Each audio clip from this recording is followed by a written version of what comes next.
In today's video, we're talking about the Battle of the Broughams. This 1991 Cadillac Brougham d'Elegance versus this 1993 Cadillac Fleetwood Brougham. This was the previous body style. Came out, had a facelift in 1990 and was this body style until 92. This body style ran from 93 to 96. This was the first year and only year of the LO5 350. After that, they went to the LT1 350s from 94 through 96. This one has the LO5 350, which is a throttle body V8, 185 horsepower, 300 pound-feet of torque, I believe. This was an option engine in this year, and this vehicle does have it. Now we're going to focus mainly on the differences between the two, trying to ignore the fact that this is actually a limousine. Had this not been a limousine, this car would have actually been about 4 inches shorter and a little less, a little bit more narrow rather than this 93. They actually went bigger and wider in the very final year. These are going to be the final years of the rear-wheel drive full-framed Cadillacs. So we're going to go through the styling differences and the interior differences and see which one comes out on top. So first things first, we're going to go ahead and go into the interiors. We're going to start things out with the door panels. Here's the door panel on the 91. And again, this was basically the style that came out actually in 1977. The bulb here is burnt out, but it would normally look like that. Nice bright at night. Really lights up the interior. These big beautiful door pocket lights. These big beautiful door lights. But at any rate, both vehicles are to the top trim levels that you can get. This being the what they would call the Brougham d'Elegance. And when you got the uplated d'Elegance, instead of a kind of a tuck and roll style leather vinyl door panel, you got kind of a single piece flat with the d'Elegance scripts in it, which I don't know, it's a mixed bag as far as I'm concerned. I kind of like the looks of the tuck and roll, but I also like how it has the scripts on this. On the non-top trim levels, on the regular Broughams, they don't say anything. So, then of course you got a nice little armrest here. And all your buttons. No memory seats on these was not an option. And their pull handle here. Alright, here is the 93 door handle. So we got the pull handle here, as opposed to over here on the other car. Very similar buttons. However, this one has the memory seats. I don't believe memory seats was an option for the Elegance, so I would have had that. I could be wrong. Comment below. Then you got your door locks up here, as opposed to everything being on the bottom on the 91. You got a nice little armrest here, but no script, no writing, no nothing, but you do have a nice little tweeter here. Okay, let's look at the lights. This does not light up. It was just a reflector, and then you have just a small lamp, which kind of barely, even at night, would light up the ground there. So definitely the door lights on the other one are far superior. In fact, you have to kind of get down just to see it. Sitting in the driver's side seat, this is the view you would have. This nice little layout as far as the dashboard is concerned. And 90, they went to these digital gauge clusters. 80 through 89 would have had a analog gauge cluster with the gas gauge being right up here. Well, since they went digital and the gas gauge is now down there, they had to do something with this hole, and they just covered it up with this Cadillac logo right there. Also, something very interesting and very cool I love about these vehicles. Looks just like a regular wood panel, wood grain, just like it does everywhere else, but that it actually hides the dummy lights. They're completely translucent. You can't even see it when they're off, and that looks absolutely awesome. I just absolutely love that. And the 8389s, because I had 3 of those. I had an 80 and 2 89s. This was just a black strip, so you knew what it was. I just love that they went into that wood grain. Looks like everything else. Alright, going over here, you have the automatic climate control. Trunk button normally is not here. It is here due to the fact that this is a limousine. I don't know why. I've seen that on other service cars, but normally the trunk button would have been inside the glove box. So,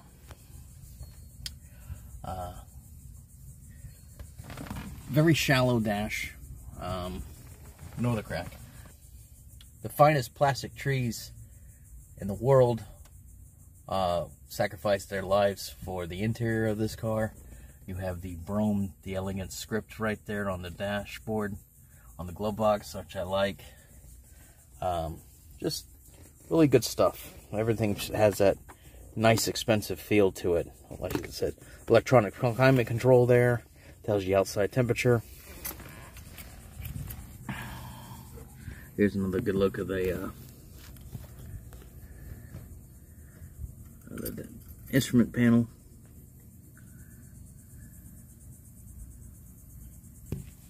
Cruise controls here. You flip that up, and then you also have to hit this button, and then you have the accelerator, just like everything else. Try this again. No airbags in the car. Instead, you got this this timeless Cadillac steering wheel that been around for probably a good dozen years by the time this thing rolled out. My 80 had one very similar. My 89 had the exact same steering wheel in gray, but they were using these steering wheels in almost every Cadillac they had since roughly 1981, 82, somewhere in that area. So, about 10 years by the time this thing is. They got a long life out of these steering wheels. So, but hey, they're perfect. I mean, they got the horn on each side, telescoping, and tilt right here. So, you know, it was a great design, and they really should. They really got their money's worth out of it, and it was just a good design all the way around. Okay, interior is a 93. Well, you could tell right away we have air baggage, actually dual airbags. So that was a pretty inventive step forward for a large car back then. These large cars kind of fell under, even though regular passenger cars by this time had airbags, these kind of fell more under the kind of a truck category because of the full frames. But even by the early 90s, even the trucks started getting the airbags. My 90 F-150 over there doesn't have an airbag, but a 92 F-150 does. So, all right, let's see what. Same exact gauge cluster as the 91. And that was pretty much it. So 90 through 96 had the exact same gauge cluster. This car has 114,000 miles on it. The limousine has 48,000 miles on it. But here's the dummy lights. No inventive wood. That would be nice if they carried that over, made it all look like one piece, and then had the dummy lights just like they did on that. They didn't do that. Also, another thing that this car doesn't have is the telescoping wheel. Doesn't go back and forth, just has tilt.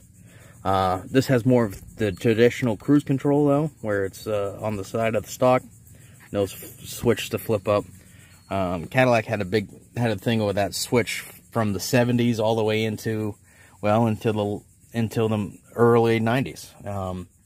They had that switch. I had a 74 Coupe de Ville that had that. My 80 Coupe de Ville had it. My 83 Seville had it. 84 Eldorado, you name it, you know. So they all had that. Also, more of a simplistic. The wipers are also on the stock instead of over here on the 91.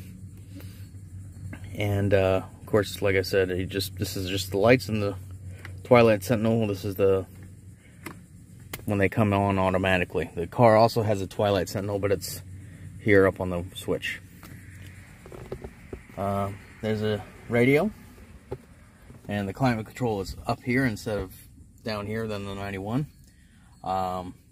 Just as easy and simple controls as the other one. Very similar, but you know, not exactly. And vents are pretty much the same, except on the 91 they have more chrome that go around there. And due to the airbags, the dashboard is much wider, and you're so much further away from the windshield. There's a hell of a rake, as opposed to the rake on that 91 where the windshield is very narrow or shallow. Yeah, overall, there's the no wood grain on the dashboard. The glove box is lower. I gotta go through that.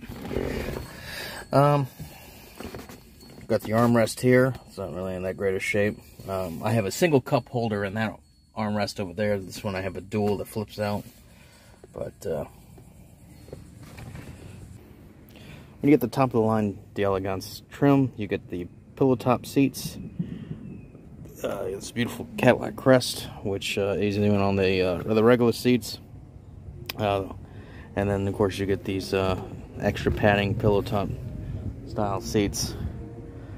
Please ignore the fact that the color doesn't match. I have to wait until the proper color comes. So I was just trying to do something for the time being, just to see how it holds up, and it holds up pretty good. These are the top of the line seats you get in 1993. You have actually heated seats, lumbar, but no pillow top.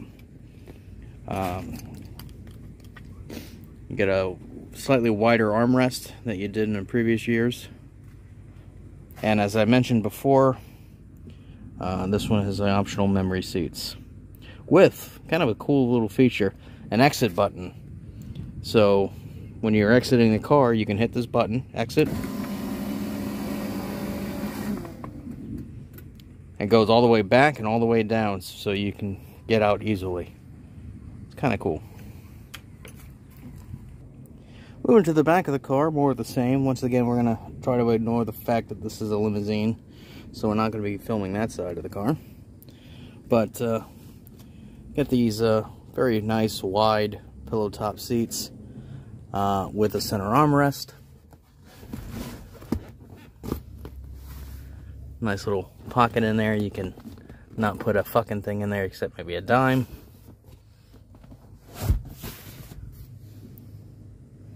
Okay. There's the rear door panel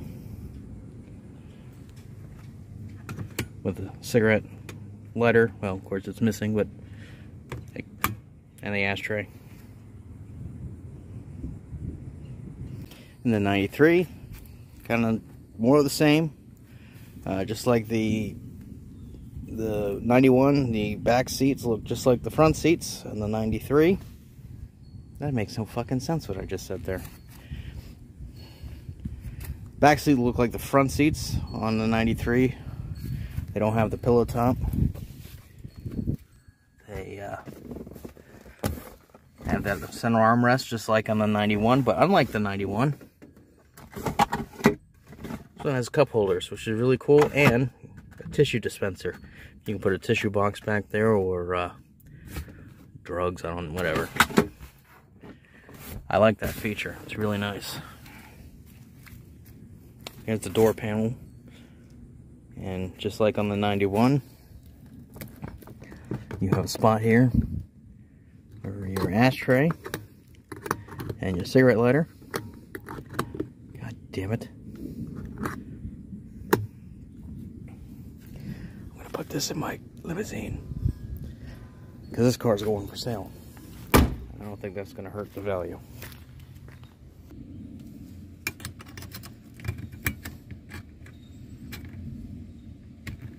There you go. Moving to the back, the Elegance. I just got that molding in today, so it's missing. It's the way it is. And normally the bottom of the bumper wouldn't be painted white. It would be chrome. But anyways, got that out of the way. Back of the car is very cool.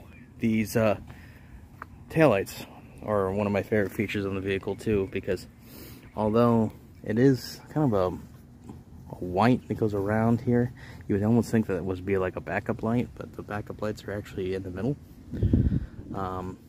It actually shows all red at night. One solid piece of red, even though you have a red lens in the middle, and then this is like an off white with a little bit of, you can almost see red inside there. I guess you can, but anyways, at night it all turns red. You can't tell the difference. It looks very uniform. I like that very much. And even though this is a limousine, even the regular Broughams had this limousine style rear window, very small rear window like that.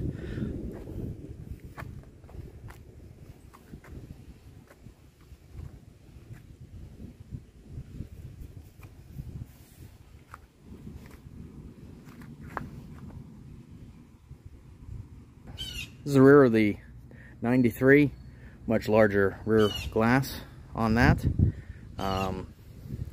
The backup lights are here, no longer on this vertical on the side of the license plate, but horizontal on the length, almost the length of the car, except for where the license plate go. Chrome bumper with a molding, and there's the taillights on the 93. Here's the car side by side. Oops. Also, the 93 doesn't have the chrome that goes around the taillights like the 91 does. It's just body colored filler. Continuing just the exterior differences, going to the front of the vehicles, we're looking at the flush headlights on the 91. There's a good look at that. Small filler, chrome bumper. See the front end here.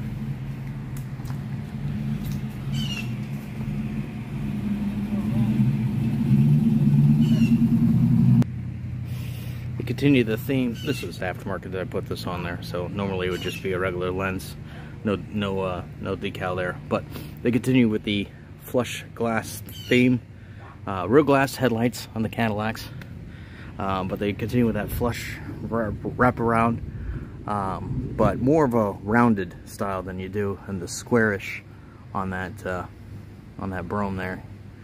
See how it's nice and squared off. This is more rounded, so, which reduces the wind noise in this car. This car is actually a lot quieter than that, but you can tell that kind of by the aerodynamics of it.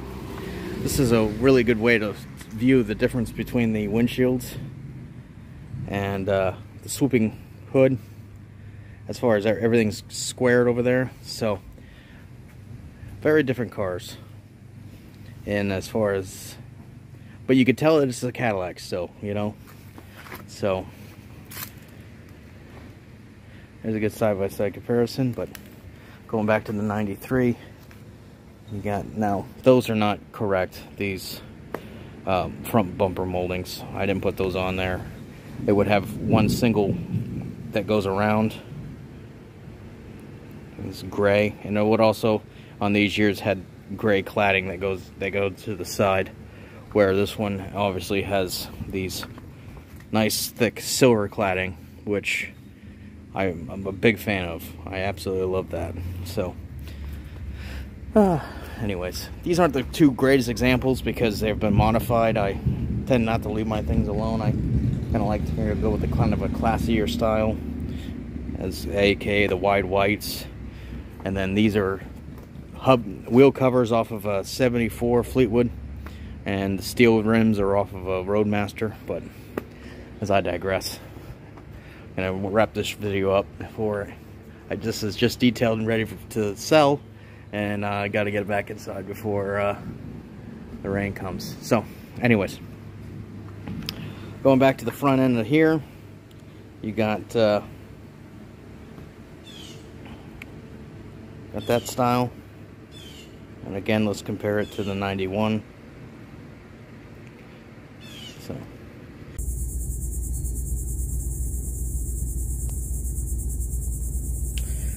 okay, so we're in the back of the limousine with the conclusion of the video.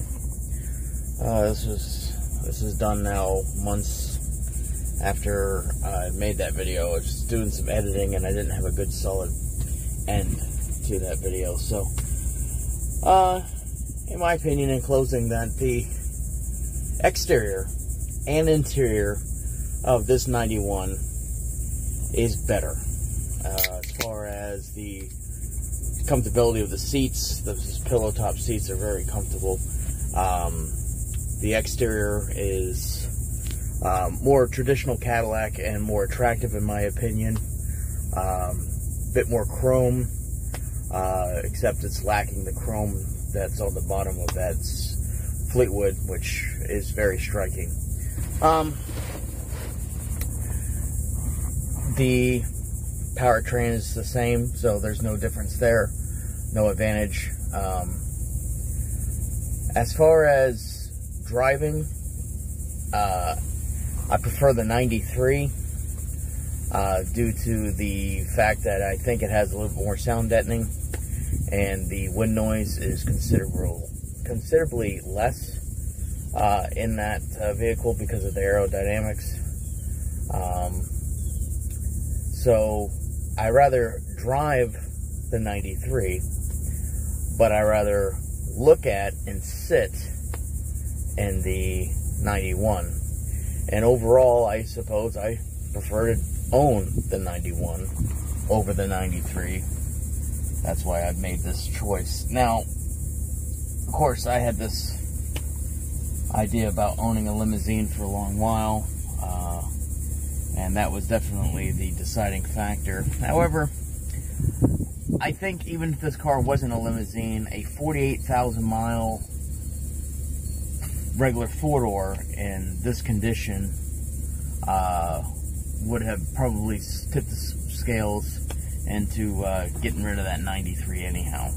93, I did everything I needed to get done on it. I kind of gave it its new lease on life, and I am kind of liking the idea of rescuing cars that people have gave up on and went ahead and give it a new lease on life and a second chance. So I kind of like that, doing that. So that's what I'm doing with this 91 limousine, and I just love the idea of just putting all my friends and family in it and going to do something like last weekend we went to Daytona in it, or taking my friends, my boys, and going to the arcades while they're in the back drinking and stuff. So that's just a lot of fun. So no regrets as far as the silver Fleetwood is sold. It's gone.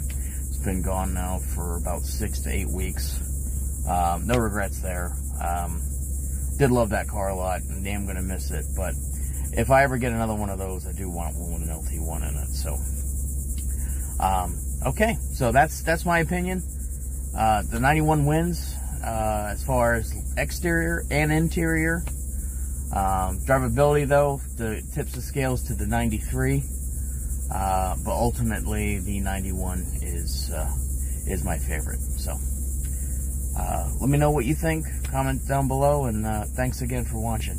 Appreciate it. Bye-bye.